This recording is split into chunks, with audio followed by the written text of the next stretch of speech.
You're right, guys, and welcome to the latest episode of Muscle Owl Talks. I'm here today with Vivek, and we're joined by Ian Hamilton this week. You're right, guys, and well, Vivek, do you want to take a lead and bring us in, and we'll start chatting about what we're going to be talking about this week? Yeah, this week, we decided to go on gaming accessibility, which is quite a new area that kind of needs to be talked about because gaming, there's loads of disabled people that game. There's anyone with every ability gaming, but there's nothing being done to help accessibility. So Ian Hamilton is an expert on gaming accessibility. So today I just wanted to kind of pick his brains and just discuss this important topic.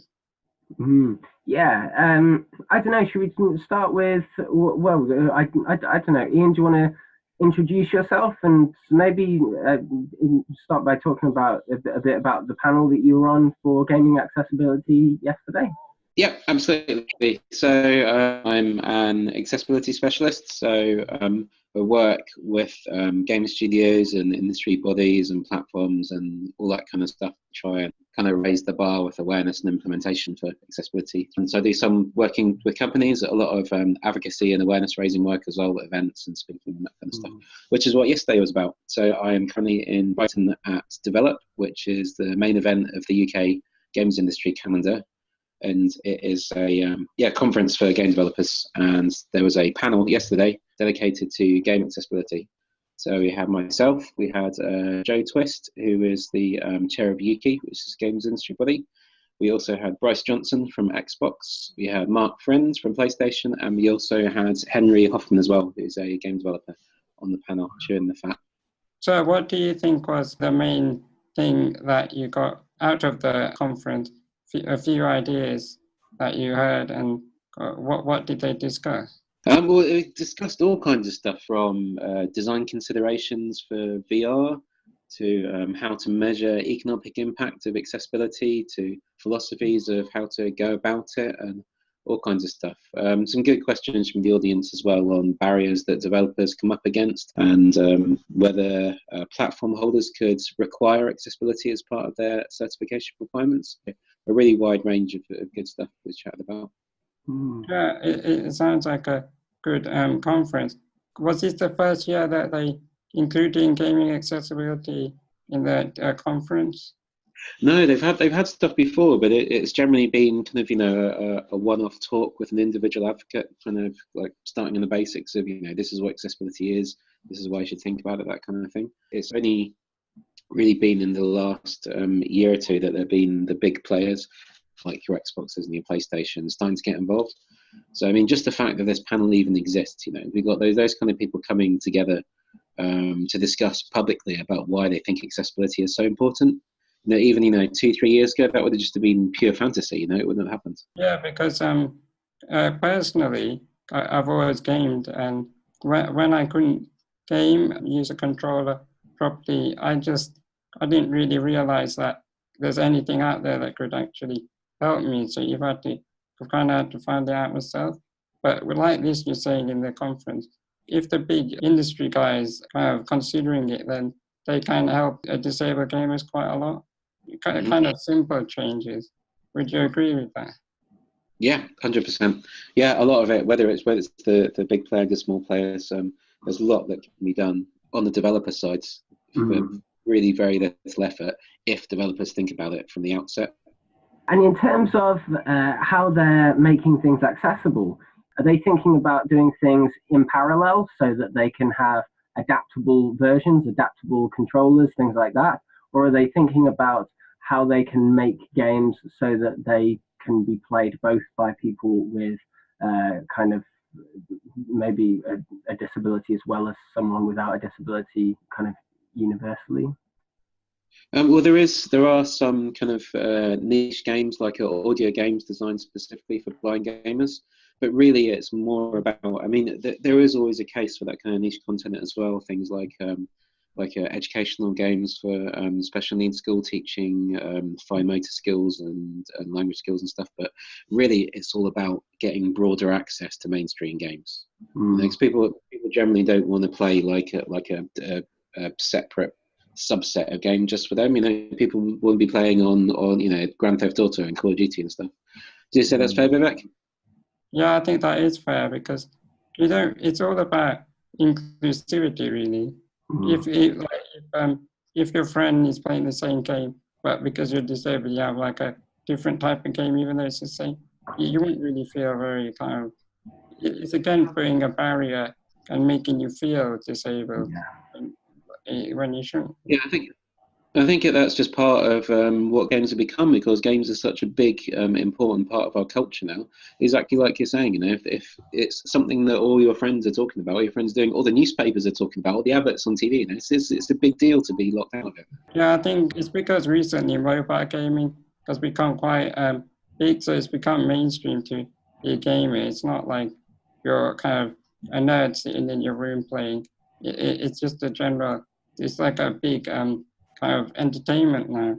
You can use your Xbox or PS4 quite a lot of different things, not just gaming. Yeah, no, I think for people who don't know, my brother has Duchenne muscular dystrophy like Vivek, and you sort of growing up playing games, you kind of, the way I see things from an outsider's perspective is that you often just see kind of, you hear about adaptable controllers and things like that, but the way it seems is often that Sony will just make one sort of controller and this is that, and you've got to go to the ends of the earth to get something adaptable.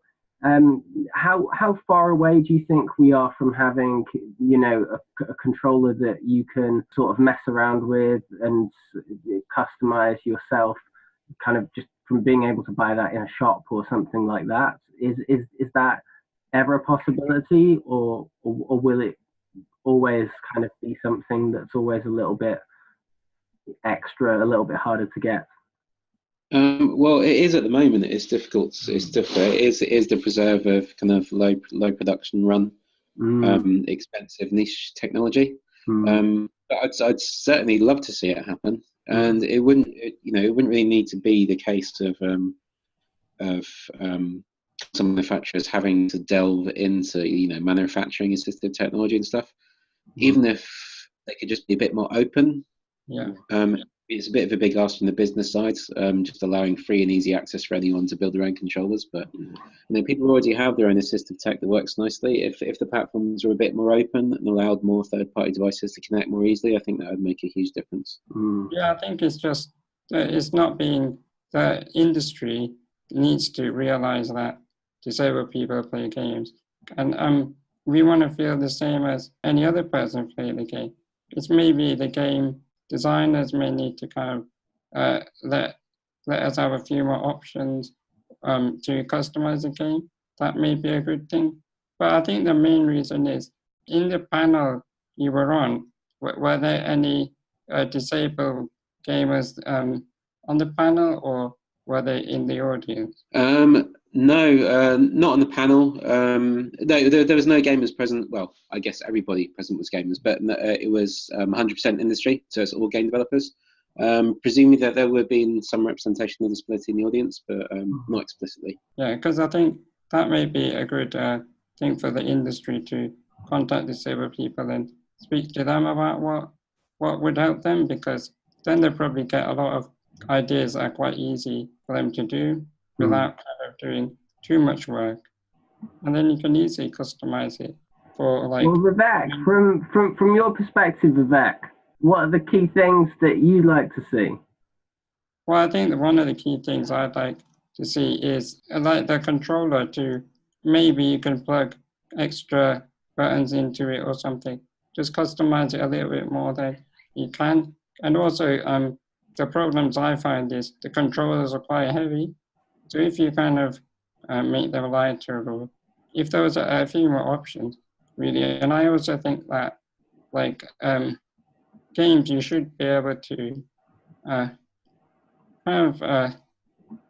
think it's more about in game that you have certain options to maybe, instead of holding a button down, you can toggle it, just tap it once and let it go. So I think little changes like that is what I'd like to see. But I think the biggest thing I'd like to see is just the gaming industry to be more open with how they can deal with their technology. That would be the best thing. Yeah, it seems like openness and customizability are two of the key things. I don't know, Ian, do you think they're two of the greatest kind of challenges? Well, in terms of in terms of game design themselves, the vast majority of accessibility barriers can be addressed through two techniques, really. One of them is exactly that, just offering people a bit of flexibility, some choice in how they experience the game, and which is important not just for people with disabilities, but for gamers in general, because people all have different preferences, different levels of ability, different cultural references. You know, people aren't just like some homogenous mass of default gamer. So if you can offer that kind of flexibility, it benefits loads of players. Like with Uncharted 4, that was a game that had accessibility settings in it, including Vivek, like Vivek was saying, the option to change the quick time events where you're having to mash a button to just holding one down instead. But they also had a range of accessibility settings that were aimed at one-handed play. So it would automatically move the camera around for you and give you some aiming assist. So basically the stuff you'd use the right hand stick for was done for you. You just had to use the left hand stick. So the number of people who have one hand is just under 1% of the population. Those features were used by 30% of Uncharted 4's players. Wow. So there's actually millions of players using this functionality. Another nice example is a game called Into the Dead, which is a bit of a less known one. It's a mobile game, which is an endless runner, but first person. So you're kind of running into the screen through a field of zombies, and they're trying to eat you. You just have to kind of dodge in between the zombies.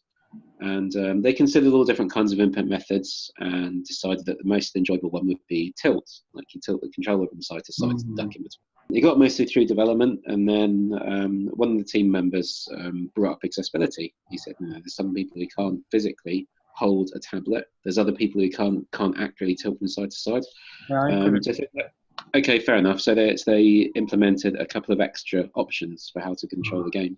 So as well as tilting, you could use a left virtual thumbstick, or you could use a right virtual thumbstick, or you could just have a simple one button either side of the screen to move left and right.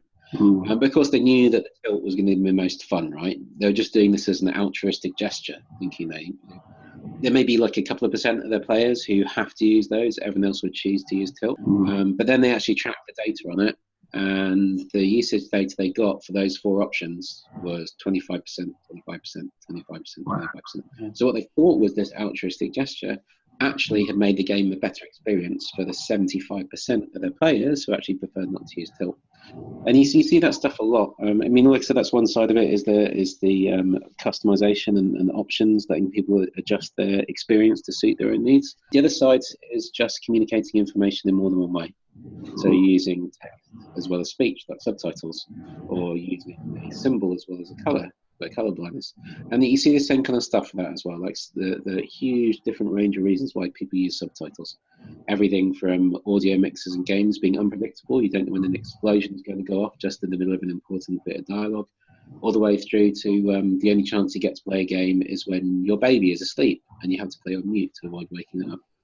Colour blindness as well, like if you got a map screen which instead of having coloured dots has coloured dots and an icon, that's just easier and quicker to recognise for everybody. Wow. So basically, this accessibility for disabled people, it's not just for disabled people, it's just for people in general.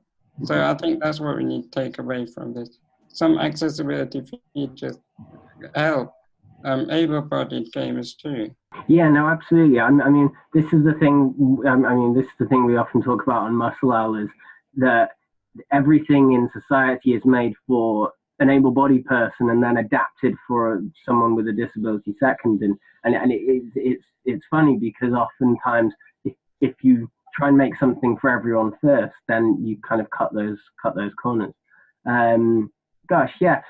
Ian, what would you say over the coming years? What would you say are the things that the gaming industry needs to do, and kind of maybe the hurdles ahead? How do you see all of this panning out? Well, the biggest thing it needs to do is just maintain the momentum. because change is happening really quite quickly at the moment. The industry is still nowhere near where it needs to be, but it is kind of going on an exponential curve now. So it just needs to keep along that path, and it will get to a good place.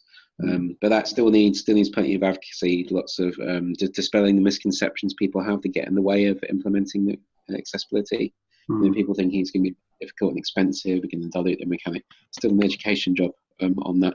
And in terms of actual concrete developments, one thing I'd really like to see is some progress with game engines. So the middleware, the tools that game developers use to make games with. Because at the moment they can be a bit of an accessibility barrier. They kind of get a bit in the way of what developers are trying to do. But they could actually be an enabler. They could actually make accessibility easier. They could provide tools that do some of the work for the developers. So something like button remapping, you know, to reorganize your controls, that can be done by the engine itself to save the developer doing the work. Subtitling as well. Engines can have a nice subtitling system. It's just done to a good standard. You know? Also providing tools, so things like color blindness simulation to help developers see what the game looks like through colorblind eyes. There's a lot of stuff that can be done at that middleware level that would make developers' lives a lot easier, and therefore free up the resources to work on other accessibility stuff as well.